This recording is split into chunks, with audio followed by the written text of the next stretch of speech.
तो जाकर कवर्धा के थाने में मेरे खिलाफ एट्रोसिटी एक्ट लगा दिया गया था। उन्होंने मूल आदिवासियों को पीटा यह कह करके कि तुम धर्मांतरण नहीं करते हो। मुख्यमंत्री जी के गृह जिले में किस तरीके से सामूहिक नरसंहार की घटनाएं हुई थी। दिल का दर्द एक है, वो है बलौदाबाजार। क्या मैं AK-47 लग करके घूम रहा था? उनसे पूछा गया है कि किस तरीके से सितंबर 2023 में भिलाई में मलकीत सिंह को हिंदुस्तान जिंदाबाद कहने पर मौत के घाट उतार दिया गया था। ये क्या हुआ था उस समय, ये पूछा गया है। उनको ये पूछा गया है कि कवर्धा में किस तरीके से भगवा ध्वज के अपमान के उपरांत भी दिन भर लोग चिल्लाते रहे, FIR नहीं हुआ। ये कौन सा लॉ एंड ऑर्डर था, ये पूछा गया उनसे।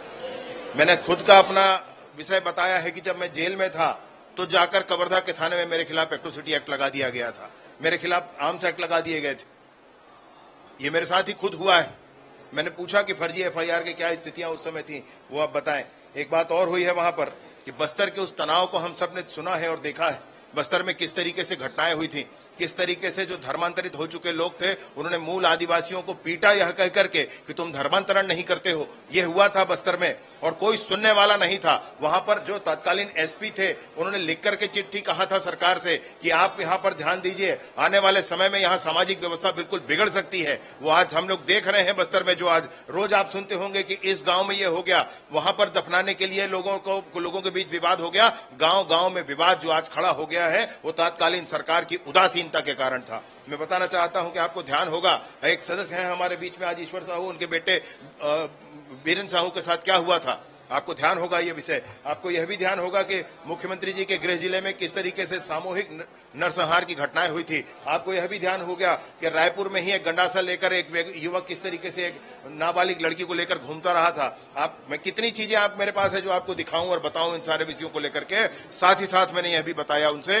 कि किस तरीके से जनवरी 2021 से लेकर के जून 2021 तक, मैंने जनवरी से जून 2021, जनवरी से जून 2022, जनवरी से जून 2023 और जनवरी से जून 2024, इनमें सारे अपराधों के आंकड़े आप देख लें, सब कुछ कम है, सब कुछ कम है।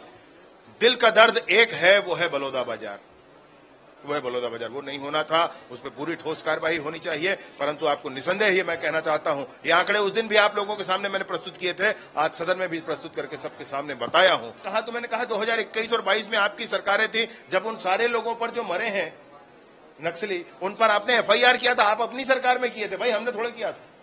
अभी मर गए तो वो बेगुनाह हो गए, ऐसे नहीं होता है। मैंने आग्रह किया है हाथ जोड़ करके कि बस्तर के इस विषय पर आप माननीय विष्णुदेव जी की सरकार के साथ खड़े हो, माननीय विष्णुदेव जी का हाथ मजबूत करें और बस्तर को इस दर्द से मुक्ति दिलाएं। दो चीज और जवाब दे दीजिए। तो पुलिस स्कैम में ट्रांसपेरेंसी की बात आपने कही सदन के भीतर, दूसरा CBI का भी जिक्र बार-बार आता रहा, एक्सेस और हाँ, CBI के भी यहाँ पर काम कर रही है प्रदेश में विभिन्न विषयों पर।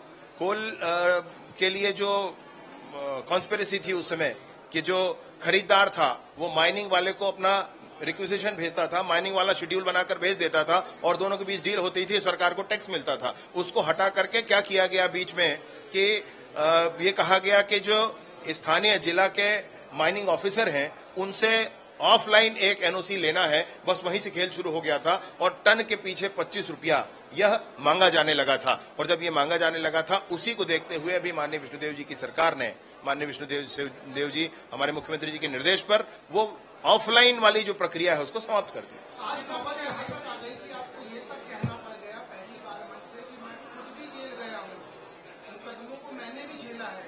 तो जिस तरीके से सरकार पर अनर्गल आरोप लगाए जा रहे थे फर्जी FIR के, मैंने पूछा उनसे कि आप किस तरीके से मुझसे फर्जी FIR की बात करते हैं। मुझ पर एट्रोसिटी एक्ट लगा तब जब मैं जेल के अंदर था, तब जेल भेजा गया क्या कह के कि आर्म्स एक्ट लगा है इनके ऊपर। क्या मैं AK-47 लग करके घूम रहा था? क्या मेरे ऊपर एट्रोसिटी एक्ट की धाराएं तब लगी थी जब जेल में था? तो कहां से किसको बोल दिया? आज न्यायालय ने बरी किया है, आज न्यायालय ने बरी किया है, न्यायालय का सम्मान है।